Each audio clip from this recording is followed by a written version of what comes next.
coming.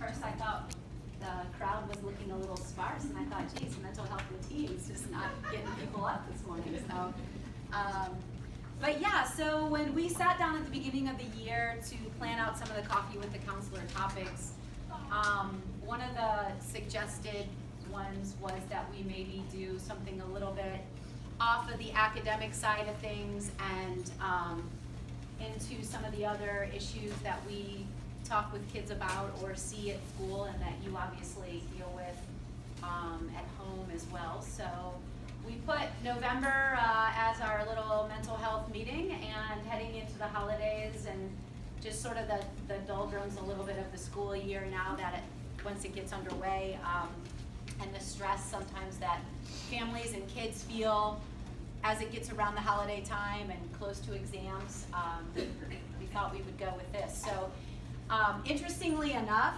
go ahead and switch. If you subscribe to Time Magazine, you just received this in the mail or however you get it online with the topic that we are talking about today.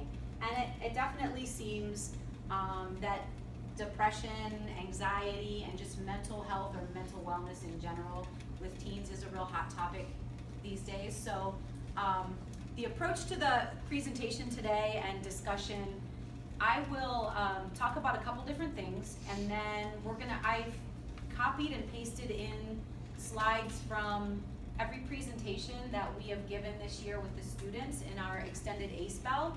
So as you may remember from some of the regular PTO meetings, one of the things that we have added in this year are these extended A-Spells, which give us time throughout the year to meet with the kids and talk about everything from academics to college to transitioning to high school, but we also infuse mental health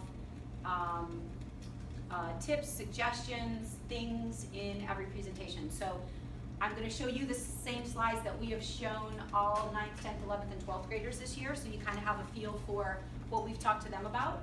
And I think it's just helpful with conversations that you may have with them, or just for a little bit of peace of mind to know that, hey, yeah, they've been talked to about some of these things already. So as we kind of get into it, and some of this is, stuff that certainly don't feel that we as counselors or a counseling team are talking down to you, or feel that we are being very, revealing some things or topics that you don't already know, but just to kind of put us all on the same playing field right now. The main mental health red flags to look for in teens, and again, very common things that you might see, patterns that you might notice, and some maybe not quite as red flaggy in terms of noticeable. Certainly, it's sometimes a gradual process as teens maybe withdraw from things that they typically do, and you don't notice it until all of a sudden a couple months have gone by and you're like, geez, where's so-and-so? Or I haven't heard anything about this person, or you haven't asked to go do that in a while. And so just looking at some of those things, again, quite obvious or common to see if there are issues happening, not just with teens, but adults as well. So we'll move on to the next slide. The most common mental health issues in teens, and again, it is a really sort of hot topic right now in the media. It's a hot topic for us as a counseling department, and you're probably seeing and hearing and talking about it a lot as well as parents, and also with your kids. But depression, anxiety, which has many different faces, panic disorder, post-traumatic stress, OCD, eating disorders, drug abuse, and so on. So you're typically going to see depression and anxiety manifest in the following ways. We have seen a lot of kids who do some sort of self-harm, mutilation, whether it's the what you typically hear about, the cutting.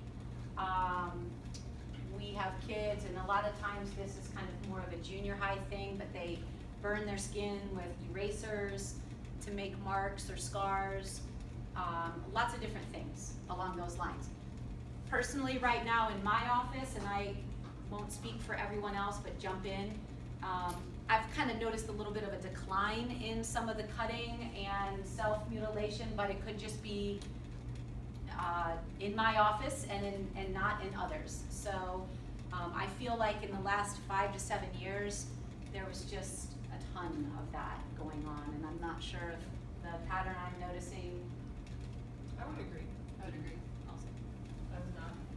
Mrs. Spreader would not agree. I would not agree. The alphabet letters. Yeah. I'm seeing Everybody's like, okay, what alphabet does she have? Okay, GHIs are good, okay.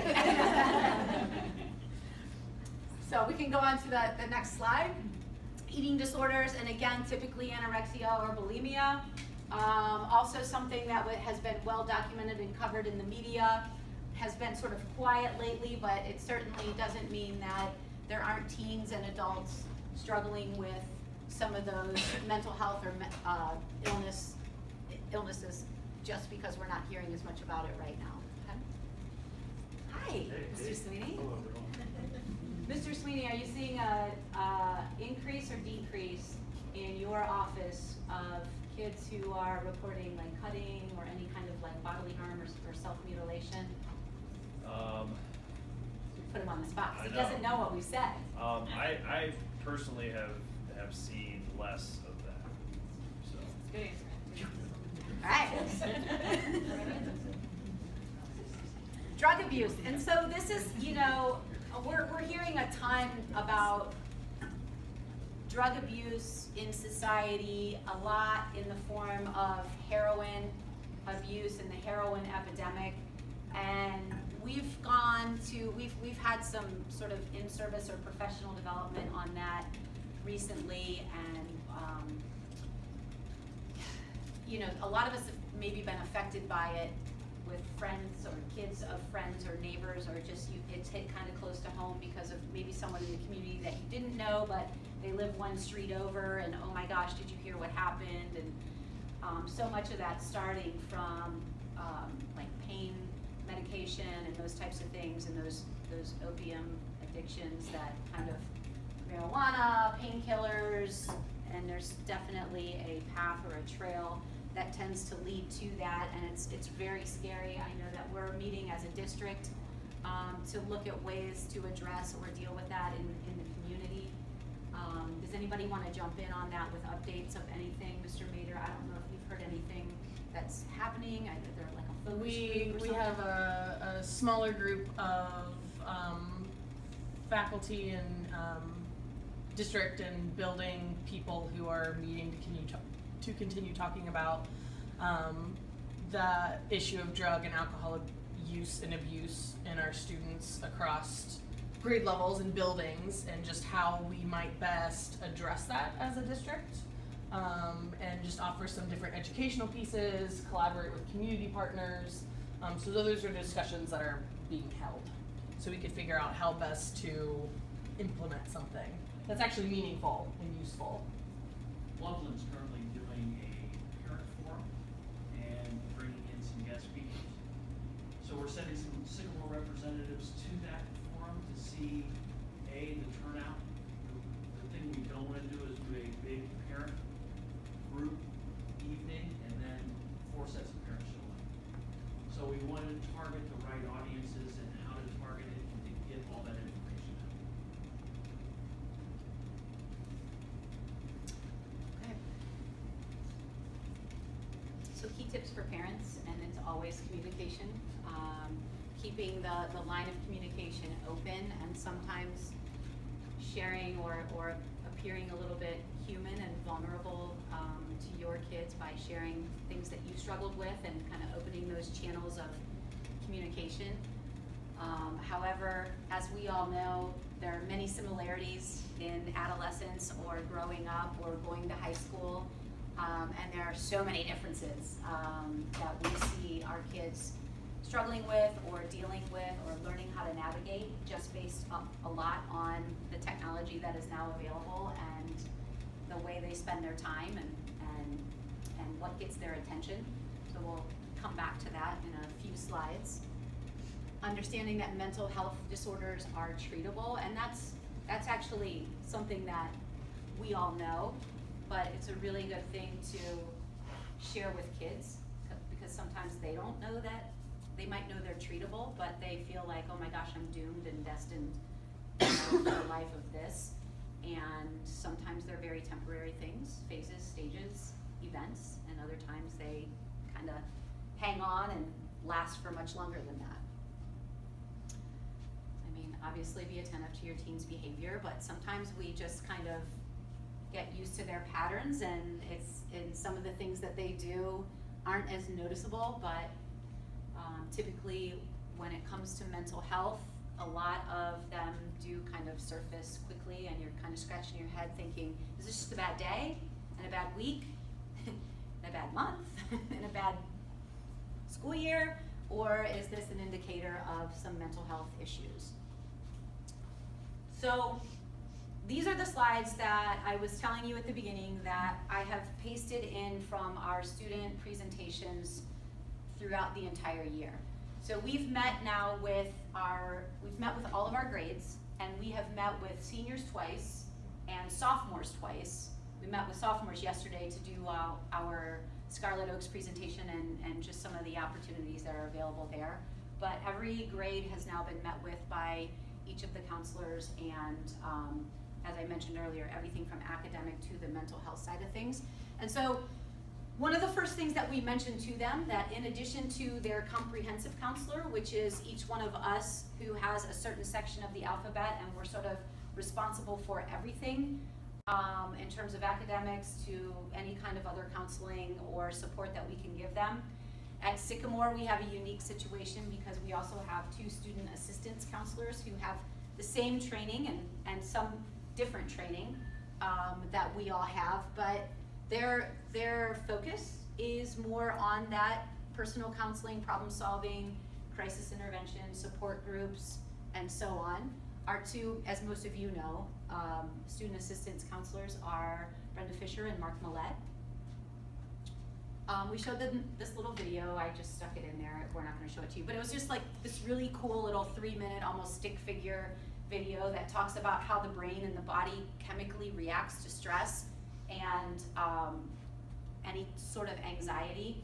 So just kind of a cute video for talking points and discussion. So what we really try to talk to them about are temporary feelings versus mental health concerns. And there's a couple other slides in here in addition to this, but that's sort of where we start. And then we kind of break it down for them and really let them know, hey, it's normal to be worried. It's normal to be stressed. It's normal to have anxiety and feel sad and feel lonely and react to specific things. That's normal. But what isn't normal is when these kind of hang on and persist for days and weeks and months and so on, and can have a real negative impact on their daily life, their mental health, or their physical health. So we kind of go through a lot of different scenarios with them on that. And then we definitely hit the topic of suicide and different warning signs and things to look for in their own selves, but also in friends or people who may come to them, or observations that they may make. And this list is probably a similar list that many of you have seen before, but just some of the different things to look out for.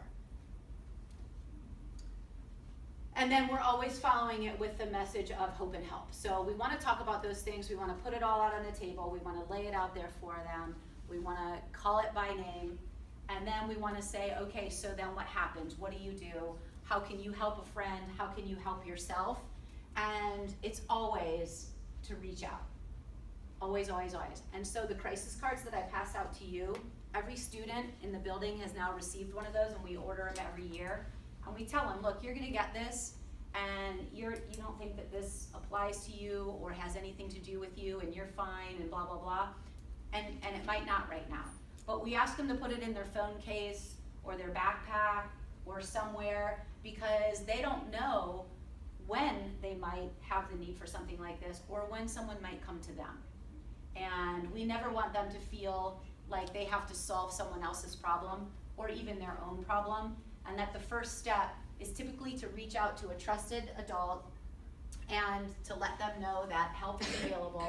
And we typically always recommend first, go ahead, that they talk, if they're here with one of us, and if they're at home or outside of school, that they first reach out to a parent, and if neither are available, any kind of trusted adult or somebody that they have access to. And then we also are always sharing with them the different crisis lines, obviously 911 when all else fails, or when there just isn't access to any other information or numbers. And again, we just talked about the crisis card. One of the questions I feel like every year we get, students are wondering, what about my friend who's making statements about, I'm gonna end it all, or I don't wanna be here anymore, and the student is worried that they're just trying to get attention. And what do they do? And we share this stuff because we want students to know if they're in that situation to come and get help, but to also not take it lightly if someone else is making those statements, so that they don't have to carry that burden on their shoulders, even if they feel that a student is just making a statement. We can't take that lightly, because if someone doesn't just make those kind of statements lightly, something's going on that we want to figure out about. So we try to share that for the two-sided piece. One, so that each individual knows that if they're seeing these things in themselves, or they've been worried, to come and get help, talk to their family, but also if a friend of theirs or someone they know is making those statements, or putting it online, which is really popular nowadays, text, Facebook, more Twitter, Instagram, to still reach out and do something so that we can follow up and make sure that that other person is okay, that they're safe, that we're reaching out to the family and putting it on the parents' radar. And that's the other important thing to know too, that whenever we hear anything about this, we are always calling home. Even if we talk with a student, if we talk with Bobby and Bobby says, oh, I was just making that statement, I don't really feel that way. Please don't tell my parents. Yeah, it doesn't matter. We're calling you anyway, because it's important that you know so that you can address it at home. We want there to be complete transparency between what goes on here and any concerns that are brought up and what you guys know at home, so that we can really partner on making sure that all of the kids are getting the help that they need. So just know that there's a reason for putting all of that information out there, as much information as we can, so that students know they should come up no matter what. Yeah. So we can make sure And we're doing something. I think that at Sycamore, just my observation, it is the fact that it's November and we've talked to all the kids in this building already about this, and it happens every year. This isn't new. The kids have been hearing different things about mental health and mindfulness and wellness and suicide prevention for years and years and years. So that's pretty unique just in general in a school, that it's not just signs on the counseling, some catchy little posters or whatever. It's a real concerted effort to have those conversations and discussion with kids, but also with our staff as well. And I know that Mrs. Fisher and Mr. Millette are actually putting together some professional development for Sycamore High School as a staff. That will be in what month? Like December coming up, just to keep it in the forefront, of every teacher as well, because sometimes it's like, oh, that again, oh, that talk about, suicide prevention again, and that's just not how it works here. It's taking much more seriously, and it's very intentional in terms of making sure that we're a building that can all talk to kids about that. I had a teacher come to me on Monday with a student's paper, a worksheet from a class that a teacher was helping a student with, and on the paper the student had written in quotes, ending is better than mending. And I just don't know why, because I was not like big into, it's not like I'm this big literature buff or anything, but I remembered that as a quote from Brave New World. And this student was a freshman, and I had assumed that it was something that they were just writing from that, but if it's a statement that if you're not thinking in those terms, it sounds really scary. Ending is better than mending.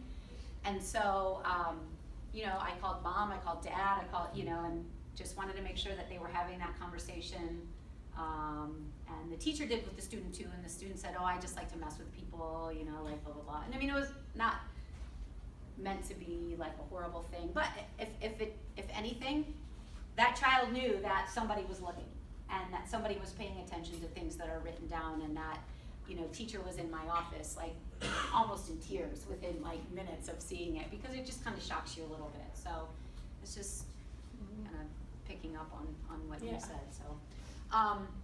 So how we help it at Sycamore High School, and some of it is things that we've already talked about, you know, our student assistants, counselors just in general, and their support groups that they hold throughout the year. And they typically let kids determine and drive what those support groups are by constantly asking them to come to them with ideas, you know, or those things that kids are wanting in the moment. So those support groups change from year to year based on the needs that are brought to the attention of student assistants. Counselor check-ins, which we do a lot. Sometimes a teacher will put a student on our radar. Sometimes that child is already on our radar. Or a parent will call and just say, hey, can you know, have this conversation or check in, or maybe offer some strategies or help or something. Helping with connectedness. I mean, we know that, you know, kids, resilient kids are connected kids, and not just connected with a battery charger and a device, but at home, in the community, at school, and wherever else.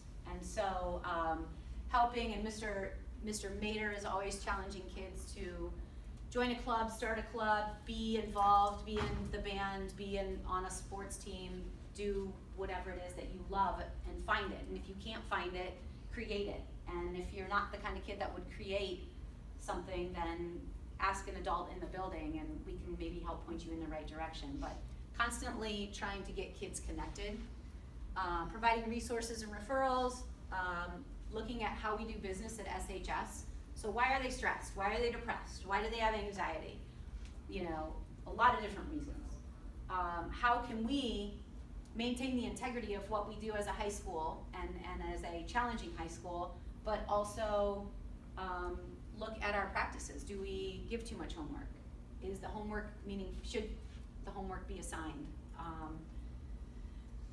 Mr. Mater is asking teachers to look at when tests are given and how many times, you know, do kids have 2 or 3 tests scheduled for the same day, and then, you know, the week before, or 3 or 4 nights before, they're, you know, overwhelmed. Do you want to pick up on that? I know you've been talking to the faculty about. We just had this conversation with the staff about exams coming up, knowing that kids are under stress for those exams, and the mandatory no homework over the holiday break. It's a perfect time because the semester's ending. Any teacher that is thinking about homework needs to see me. And so we are constantly thinking about students today. It looks a lot different than when we were in school. Athletics are year-round. The pressure of what colleges expect are different. So we're constantly thinking about that, talking about that. And we are a large high school, getting everybody on the same page. The calendar shift is really helping us. So when they come home and say, we don't have any homework over break, they really mean it. Which is great for them to be able to just like take a big deep breath and know that it's okay. And I'll get your question here in just a second. So those types of things, we're always asking ourselves, you know, like what's different? Is it just that this is the new topic for the media to cover for the next couple? Is it the new bullying? Is it the new whatever? I don't think it's new. It just might be being covered a little bit differently, but if you look at kids and the fact that, you know, just look at our news cycle. I mean, it's a 24-hour news cycle, so there's constantly dredging up and digging up news stories to tell because they're on 24 hours a day, and you can't just keep rolling the same show. Our kids are constantly plugged in. They're constantly doing this. They're constantly feeling like, you know, they need to know, and then they're still in school and still have the same expectations, and then they go home and they're doing this, and then there's that whole fear of missing out on what they're seeing and how everybody else has a better life and better vacation and a better whatever than they have. And it's just sort of this, we do it as adults, you know, it's like, oh wow, that's really, you know, and you start to like, have to talk to yourself and just, you know, stop it. But we know to do that, and we have a lot of life experience and they don't. And so it's really easy for them to feel like, you know, they are missing out on something, or everybody's having more fun, or they just can't keep up with it all. So I heard a quote not too long ago. It was like, yeah, kids now can be alone together, and they can be together alone. So they can be sitting in their bedroom and feel like they're a part of something that's going on, and people are communicating, or they can be in a large group and be with just one person on their phone, however they want to do it. And it's a lot. I mean, it's a lot. It's a whole lot for me to try to handle. I don't know, you know, they're kind of digital natives, and they function a little bit differently. But, you know, so there you have it. We're here for questions and answers, and we wanted to kind of let you know what we're seeing and what we're doing. And yeah.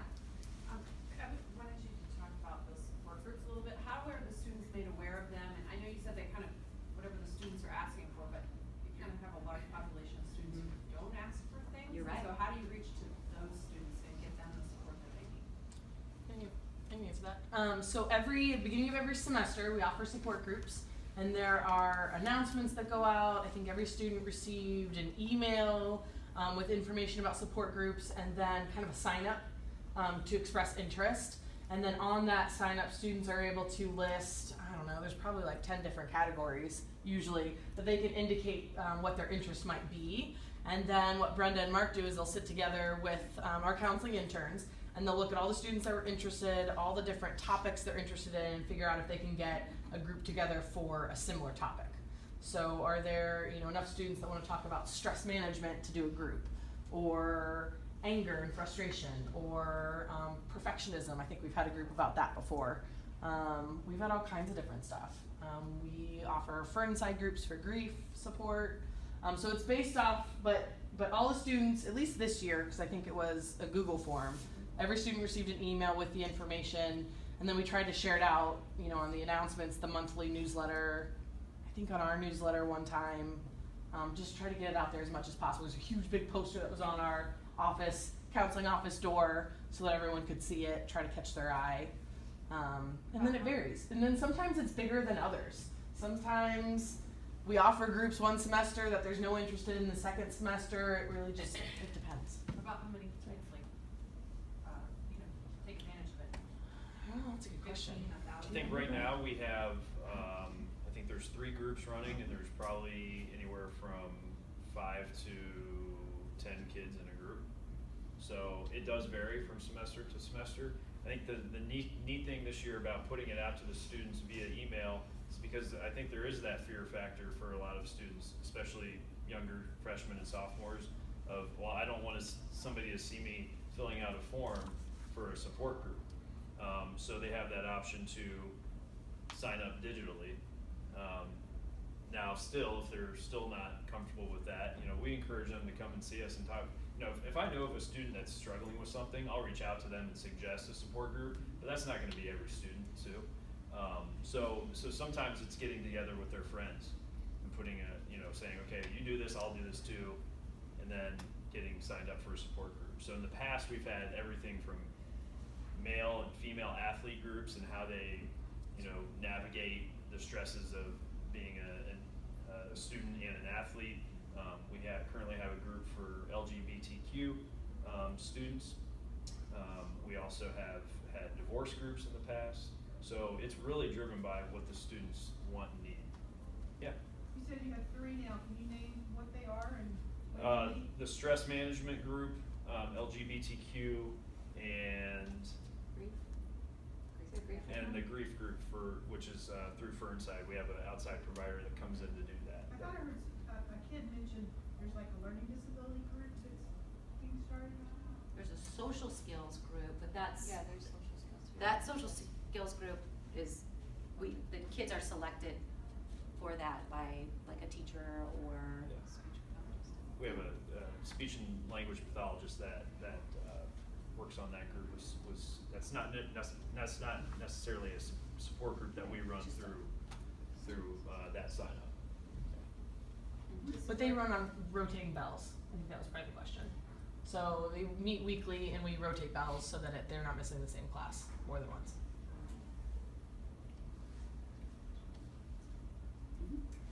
Going back to the suicide talks and all that, is there any sort of anonymous bucket or anything that kids could slip a piece of paper in? I know girls tend to talk to girls, but they wouldn't want to necessarily tell you that their friend said something.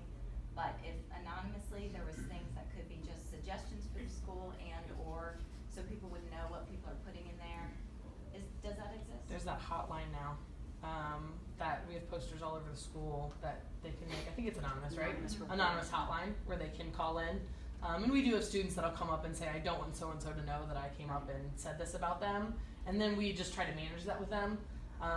Based on the situation, sometimes that's workable. We like to try to be as open as possible with the student.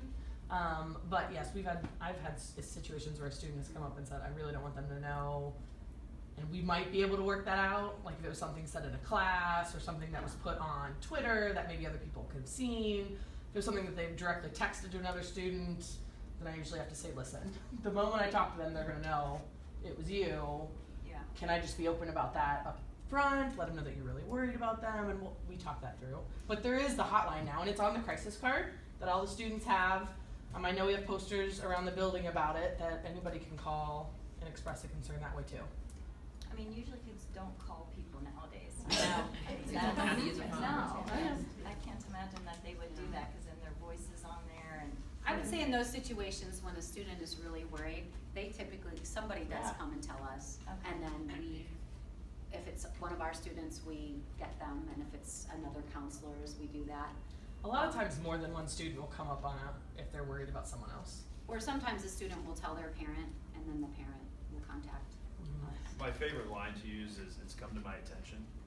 Okay, so we do our absolute best to keep that anonymity, because I think that's important. I think that's a big reason why students are afraid to talk about it. They don't want their friend to be mad at them. Yeah. Part of what we talk about when we're going through these mental health presentations with our students is saying, we get that. We understand that's a scary thing. You don't want your friend to be mad at you because they confided in you. You don't want to break that trust. But if you are really concerned about your friend, you would much rather have them be mad at you and still be here than not have them here at all. I think that generally resonates with them, but I hear you. I think, having, continuing to encourage students to reach out, whether it's just an email if they don't feel comfortable coming face to face. What we do need to know is a name though. Sometimes students will come to me and say, I have this friend. Okay, can you tell me who that friend is? Well, no. Well, then I can't really do anything, so. I can comment a little bit on having a box or something like that. I've been at a school that had something similar to that, and there are actually a lot of risks associated with having something like that. Being consistent on checking it, something can be dropped in at 2:30 on a Friday, specific names not given, and different pieces of information that are critical. And so there tend to be more issues associated with something like that, where students may say somebody in my 7th bell, or they check off a list of things that they've seen. Well, but then there's no name or something like that. So there can be definitely bigger issues with something like that. So I think we do a better job, and I think a lot of time and research was given to our suicide prevention programming, to try and make sure we're consistent with our statements and reassuring students and hearing directly from us as counselors, to come forward and give that information and things like that. And a lot of times when a student doesn't want to say something directly to us, 9 times out of 10 they've said something to another friend and that friend's concerned, so they'll come up. So it might be like a 3-way. So I think we're pretty fortunate in that our students really care about each other and want to make a difference, especially staff members as well. Does that mean me? That's you. Back to kind of more the stress kind of stuff. I think it's great what you're doing with the support groups and all that stuff, and I see more and more of that even at the college level and everything. But can we do to kind of normalize that, I guess? Because, I mean, I feel like the bullying message over time has gotten to where, you know, people are more comfortable coming out with, but I know when I, you know, was like, oh, look guys, there's support groups for, you know, as you kick off your new year. Well, or first you're thing you said, stressed. guys, so. Well, yeah. They But, don't need help. You know, I think I saw something, yeah, you get, I do. but it's just like, oh my God, why would I do that? And then secondly, and this might have been more towards depression than stress, but I think you'd said, you know, really focusing on getting them involved and in connect. I mean, a lot of times it's almost too much involvement. And Absolutely. have you been emphasizing with them that they've got to find their thing? Yeah. Like I have one that can come home with tons of homework, I'm completely stressed out, and go, I just need to go to the gym. And it took me a while to realize, go, that's what you need to do, go, yeah. But you know, they gotta find their thing. Yeah, working on, yeah, because, you know, to be honest, we want them to experience stress in high school, you know, and we've talked about this in our evening parent meetings. I mean, we want them to have adversity and stress to deal with while they're living at home with you, where they're in this little nest of support, and the consequences for not handling stress aren't as huge as they are or can be when they're off at college and they're living on their own for the first time, and their professor doesn't have a vested interest in them yet or ever, and all of a sudden they, you know, can crash. And so, yeah, teaching that and some of those management techniques and finding how they best deal with it. I think our teachers talk about that. I know that's been in our ACE-BEL presentations, but. And I know we have individual conversations a lot of times with students about balance, and students and their parents, and it just depends on the student and when it comes to our attention, but I know we all have. I've had several of those meetings this year, just finding, how do we find the balance? Are you doing too much? Have you taken on too much?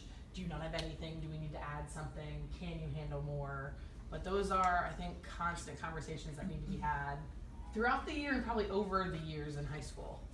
I think another overarching theme that we talk to them about in our ACE-BEL presentations is that gone are the days that colleges want to see a resume with like 47,000 things on it that you've done. It's more important to find the one or two things that you really do like, or that really are important to you, or that you're passionate about, and dig in, you know, try to have a leadership role, or try to, you know, really have some consistency where you've done it for 3 years or 4 years or whatever, and show yourself in that light instead of, you know, well, I did this, and I ran out of spaces on the Common App to put all the things that I've done.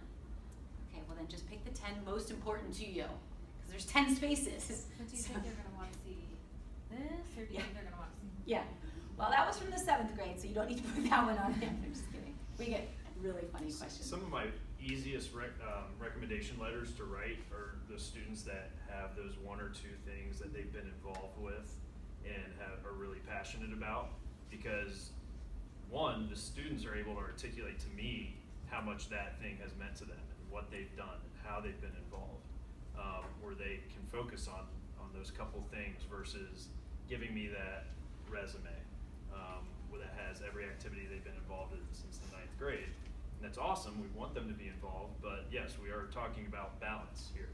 And having that balance academically, we're talking about that when we're meeting with them to do scheduling every spring for that following year. So what is your schedule gonna look like? Oh, you wanna take 6 APs? I don't think that's a good idea. I'll say that to every kid I have, however smart they are, because that is very overwhelming. Well, it makes them have to stop and think in that moment or over the next month. Yeah. You know, at least if they choose it, you know, they've done some thinking about it. In our senior presentation, the second one that we did, the half of it was on mindfulness, and we were teaching them what mindfulness is, and, you know, showed them a really cool video, but just talked to them about, you know, no matter who you are sitting in this room, if you're a boy who thinks this is silly, or if you are a girl who thinks you have it all together, or whatever it is, it's, you know, kind of defining it and kind of asking them to spend some time learning a little bit more about that, and maybe putting a 10-minute practice in their day of, you know, just sort of thinking about their reactions to things and how their body is reacting when they're in certain fight or flight situations, whether it's stress or depression or whatever it is, and really be mindful of your thoughts and your body's responses to those thoughts, and then, you know, your reactions. So We had some students last year that's kind of initiated a mindfulness group. So currently they're on Wednesdays during A-Spell, there's a group of students that do mindfulness. We started kind of testing it before AP tests last year in the morning to get students to sign up and basically kind of decompress and de-stress themselves before they're getting into an exam that everybody's so worked up about. So there's been some good student feedback from that, guys and girls. Guys saying, yeah, this is cool, this kind of helps me bring myself back down to earth a little bit. So. And that's been a key, because we said stress management, but it's really the mindfulness group that's running. And so we've had a lot more interest calling it the mindfulness group and being interested in mindfulness, because that's a term you're hearing out there, as opposed to stress management support group. So I think we're always trying to improve our marketing to students, and like what would actually get you, you know, to take part in this, and talk a little bit about, you know, these are some skills that you can learn, so when you're home and you're like, oh, I can't do all of this, you can, you know, pull up. I think the mindfulness group, they just said that they're sharing a Google Doc amongst each other of the different guided meditations that they're doing, because you do all have to sit in a room on the floor with their eyes closed, and teenagers with their eyes closed, who's watching me? But that's something really cool that they've really initiated and really student-led. So we're always trying to empower students to kind of take ownership of, hey, this is too much, but what can we do to improve that? And I think we all have those conversations with students of, what do you really like? What do you like to do? What do you do to de-stress? That kind of thing. Jamie? Oh, When you survey the groups or send out the Google survey about the support groups, have we asked the kids if they would prefer to miss a different class each week versus maybe trying to do it during A-Spell? But I know from a stress point of view, missing a class yeah. can be very stressful. for And that's why the students. mindfulness group is during ACE, because Right. those are the students that really, like, I can't miss class, I can't Right. do that kind of thing. So, But so that I one's just specific. wondered if some of the other support groups would be better attended if they Mhm. weren't missing something. Yeah, I know that's something they discuss once they get all the students and say like, hey, we're gonna run this group, what are, you know, kind of what's the best feeling for you? That's good. And my question was, you had mentioned about like professional development that you guys do as a staff, and I just wanted to ask, although I know that a lot of your coaches and say, sponsors of different activities are teachers, some are not. Yeah, And I just that's a kind of good wanted point. to know, like, do you guys carry that on or do any additional? Because sometimes I feel that those leaders, those mentors, those coaches, sometimes, even if they are teachers, lose sight of the balance, the stress management, the, you know, dynamics of, you know, how the students interact. And in some cases, when they're in school and in a classroom, they act much differently than they do when they're outside. And depending on the activity, they spend a lot of time in those activities. So I kind of wanted to know, like, what do you guys do as a school to, you know, continue that training, especially those that are not getting trained as Right. a teacher here? I think that's a really good point to bring up. The athletics department does bring the coaches together before every season, and it's a pretty lengthy meeting, and they do some professional development, but I'll bring it up to Mr. Koji to make sure that we're emphasizing that. Yep. Yeah. My major concentration is the school district and the high school in particular really I call it Pacific Ocean, not Red Sea to reach the students.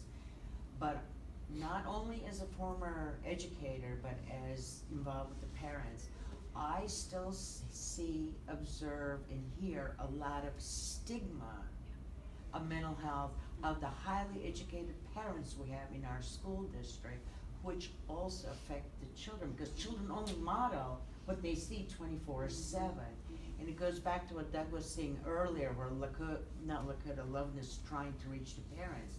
But I think as much effort as we have committed over the years towards the students, our district needs to really find other ways to reach the parents. And the fact that our student body, more than 3/4 have very highly educated parents that were not dealing with the socioeconomic class, which has no clue what this program is about. But the children, even though the children may be approaching you, which they do, but at home, they're getting a lot of flack because that's just not right. You're mentally ill. That's not accepted in our household. And I'm being very vocal about it because I observe it more so than you realize. And I know a lot of you hear and observe it too. What are we gonna do towards that aspect? Well, right now, we're trying every possible way to collect data on what will parents listen to, watch, and come to. It's just like the evenings with counselors are doing the live Facebook feed. How many hits are we getting on that? How much are we watching? It's like the drug issue that we wanna bring to the parents, because it will hit every family some way. How can we get the best bang for our buck? So we're working on that, and any suggestions that you may have that will get everybody out, or the messages that people will watch or read or listen to. And I think while we're doing that and trying to figure out what families listen to, we are doing it by one family at a time as situations arise. I can tell you that sometimes our calls home about mental health concern or a social emotional concern are handled beautifully the first time we make that call. And sometimes they require several calls over time as new things come up. And then hopefully it's getting out to that family, that parent, that we are on your side. We're not saying that there's anything wrong with your child. We want to help them succeed.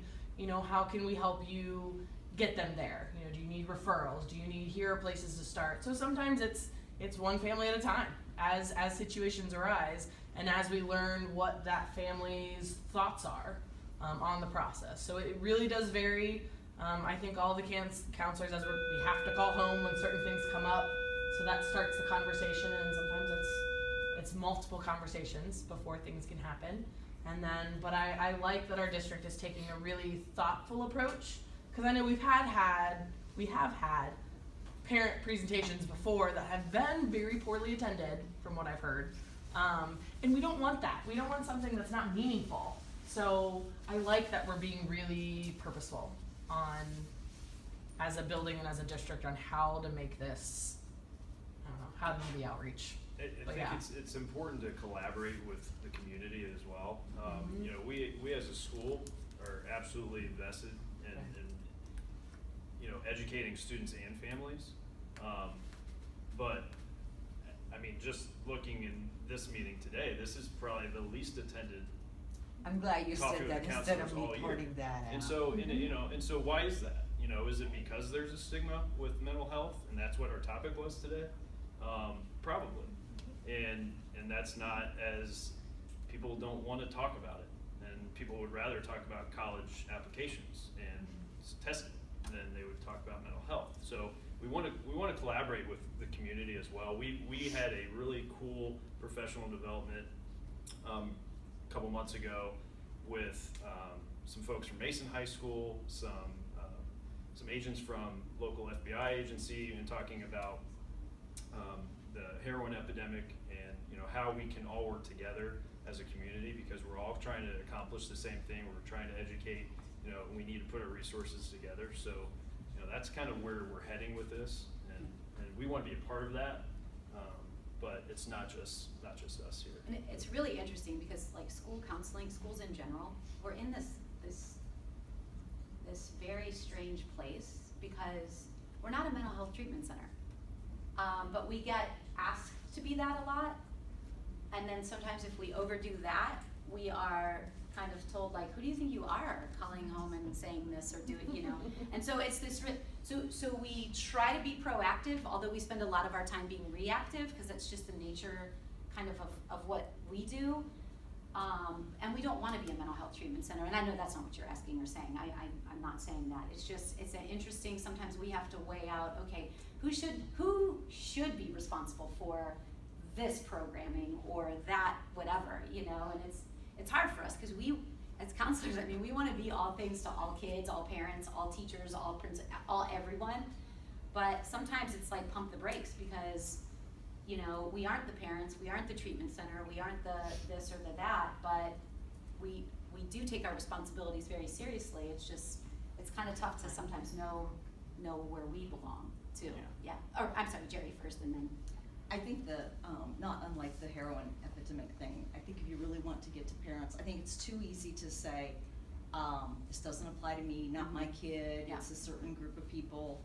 And I think until people really wrap their minds around, it does happen here, it can happen here, it's not just a certain group of folks or whatever, you're not gonna have, I think it's too easy for parents to deny it, to set it aside. And even though the heroin, using that as an example, even though you're right, probably everybody knows somebody that it's still, you can kind of, you know, I don't know how well this thing was attended, but I know when my oldest was probably a freshman or something, they went through, and I can't recall the phraseology that went with it, but it was,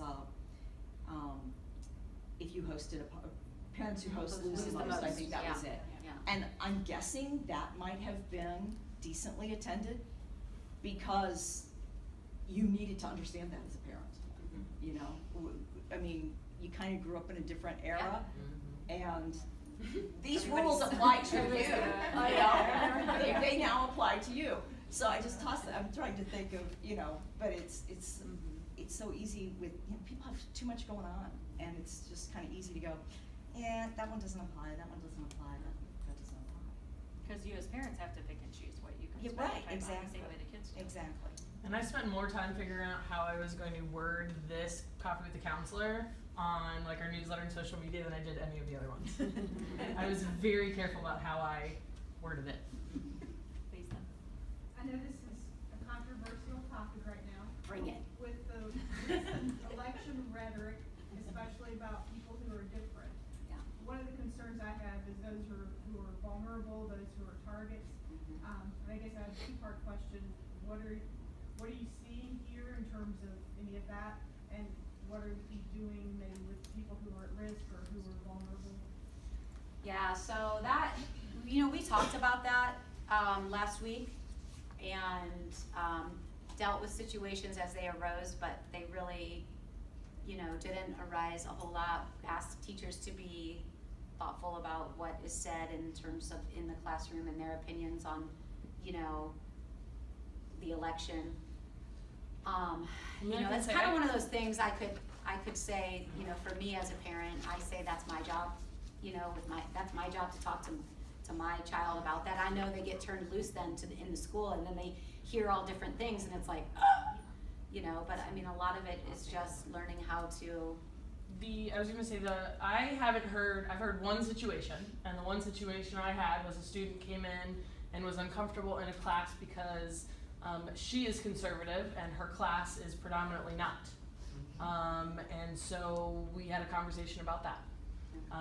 But I at least haven't haven't heard any issues, and I've had a lot of them come up lately. I had a student about come to the my office election. in tears, a boy, saying that now that Trump is president, he's gonna be sent back to Mexico. And I dealt with that situation. I mean, and this child was, because he's believing everything that's said and not realizing certain things and how his family is here, and that's not gonna happen, you know. But I mean, like, those are real concerns, and that's created a lot by the media and what is said in homes. And at the same time, there was a group of seniors last night that were here helping with a presentation, and you know, one of the questions was asked, you know, how do you feel, you know, Sycamore's diversity is, and what do you think is one of the assets of Sycamore High School? And these seniors kept talking about the diversity and how they felt respected, and how they respected each other as a student body. I was standing in the back with Mr. Mater, kind of feeling like a proud dad as these seniors who are getting ready to graduate were talking about how great an experience they've had, and this was a diverse group of seniors too. So it was really kind of cool hearing that, and coming straight from them, unprompted. And in schools, we walk a very fine line. It's kind of like what Mrs. DK said. What do? Do we pull them all together and talk about it, and then it causes more angst? So we try to target individual items that come up and deal with those pieces, and whether that's going into classrooms and things like that. Things that we are planning. In February, we're doing a diversity week. I know that's pretty far off, but that diversity week will look really, really cool. This morning I had a meeting with 6 students in my office.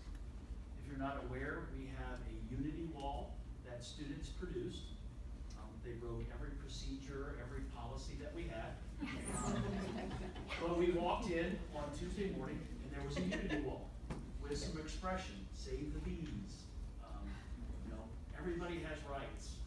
So they have all these signs on this wall. So if you don't know this, we have the most diverse administrative team in the state of Ohio. And we stood in front of this wall and went, okay, what do we do? And we were all nauseous and said, okay, we take it down. It's going to cause a really big stink. You already cut those trees down, Mr. Mater. Yeah, bring that up. We still have kids destroyed about that. So we looked at it and said, okay, that offends me. We took that one down. I don't like that one. We're going to take that down. So then we walked away. And then we had some other students come up and say, I don't feel good about this one statement. Okay? And the rule here is, if you're offended, just like in the workplace, if your perception is you're offended, then you're offended, and we're going to fix that. So there are things up there that just cause controversy, and everyone causes controversy. Why do you have save the bees? Well, aren't wasps good enough? Don't understand the bee thing. So one controversial piece up there were 7 signs that said Black Lives Matter. Very controversial. So it was chosen to take that. So we had a meeting this morning, and it was a great discussion about that. And we will meet as an administrative team, and we will take one of those posters and probably put it back up as an educational piece. And in the moment of that meeting, we challenged the students and said, during our diversity week, we want to put a panel together of diverse students, and you be the spokesman. We will design some questions that we will ask them. How does it feel to be of Indian descent and walk this building? How does it feel to be an African American female and walk this building? So that everybody learns from each other. So those are the things that we're doing behind the scenes that nobody else sees. And I told the students, wouldn't it be great if you could walk in somebody else's shoes and feel what it feels like for a day? I said, I would love it if every student would walk in a principal's shoes and feel being wrong all the time. So that's what we're doing. Yeah, there definitely needs to be an app for that. Yeah. Where's this wall at? Yeah, or where was the wall? The wall is up in the academic wing, which we're not supposed to have any posters in the academic wing. And they did the right thing. They didn't tape it. They put it on magnets. If you walk on the 2nd floor and walk towards the other side of the building, you will see it. And I challenged the students, because they were part of it, and I challenged them, if it truly is unity, let's get away from save the bees, everybody has rights, all that stuff, and really target things that make you feel good. Like, you mean something to somebody. Somebody loves you. You are beautiful. Those kind of statements that make people feel good. It has been really interesting. I mean, back to kind of the original question with, the election, and because we did, we're like, what, should we be doing something? Should we put a group together? Should you tell kids they can, you know, as if someone had died, and I know it felt that way in some families, and other families were like, woo! You know, it's like, how do we do this, you know, here as a school? And it was, I woke up the next morning and texted my son, who, as most of you know, is a freshman at Ohio State, and I was just like, hey Jack, just do me a favor, don't post anything on social media today about the election, and use it as a way of saying, you know, there's people in our family who feel this way, there's people who feel that way, there's your friends, your people in the dorm, just like there's no reason to today, like, and kind of used it as, you know, a parenting teachable moment or whatever. And so instead he posted something about Michigan, you know, but you know, I mean, it's not like a huge poster, but Where there's some people that feel this you way. know, I some mean, people feel yeah, that way. exactly, but yeah, so I think we just decided that we would react to that last week, and really, I had one student in, and I know there were, you know, kids I think started talking amongst themselves, and it probably happened the way it was supposed to happen, and hopefully you guys had some interesting conversations at home, but, you know, we're all still here a week later. So is there actually a diversity week, and when is that? Yes, I don't know the exact week in February. Mr. Portillo's been working with a committee of teachers, and they're developing it. It will be in every ASPEL. It will be the hot topic. If you were here 15 years ago, they used to do Diversity Day, which is a well-planned, orchestrated professional development for students, where students would sign up for sessions, and they would learn everything from, if they wanted to learn how to make homemade pasta from an Italian, Mr. Schiavone was assistant principal here, made homemade, to American Indian dance, to Egyptian dancing, everything. And then at lunchtime, they had not cafeteria food, but all the cultural food laid out in the commons. It was awesome, but it's. Maybe we could just call it Lives Matter. So it will be in February, I just don't know the exact week. Some lives don't. Cool. All right, forget it. We never leave the counselors up to making a decision. Someone will always bring up. Jerry? Just as a comment, one of the things I've really come to appreciate over the past week is our kids are growing up in a whole different world than we did for many reasons. But I've been having a lot of conversations with my kids about, and I think because Sycamore is so diverse, sometimes they maybe don't even appreciate all the issues, and I'm really cognizant of this. It isn't a day I wake up that I don't go, oh my God, I'm raising 3 white males. And so I've had a number of conversations with them just about this stuff really does happen. Things that I experienced when I started, you know, right out of college, went to work at P&G, you know, I'm like, this happens, and it happens today, but this, you know, you gotta appreciate where certainly it may be different among different age groups, and people see things differently and react differently because of their experiences that you have not had. Or maybe you have had, or, you know, it's great that you haven't had them, or whatever, but just kind of talking them through. It's kind of like you said earlier on, you know, what it's like to be a teenager and be stressed and all that kind of stuff, but,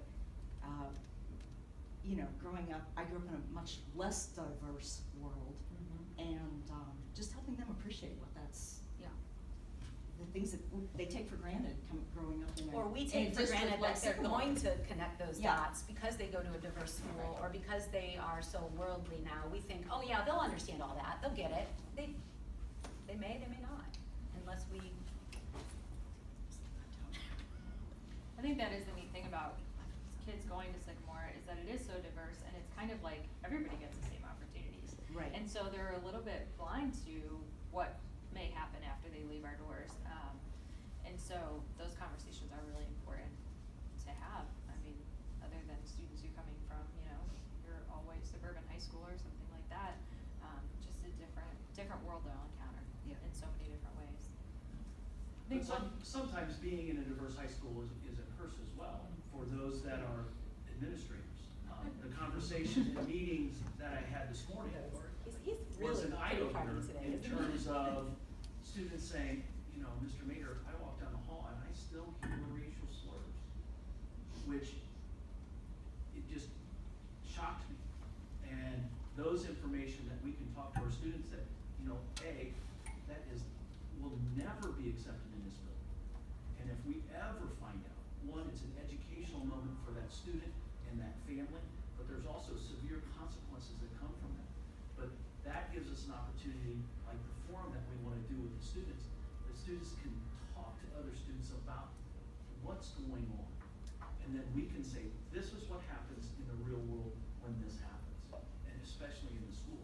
So, yes, we're diverse, but we have to always keep our eyes open.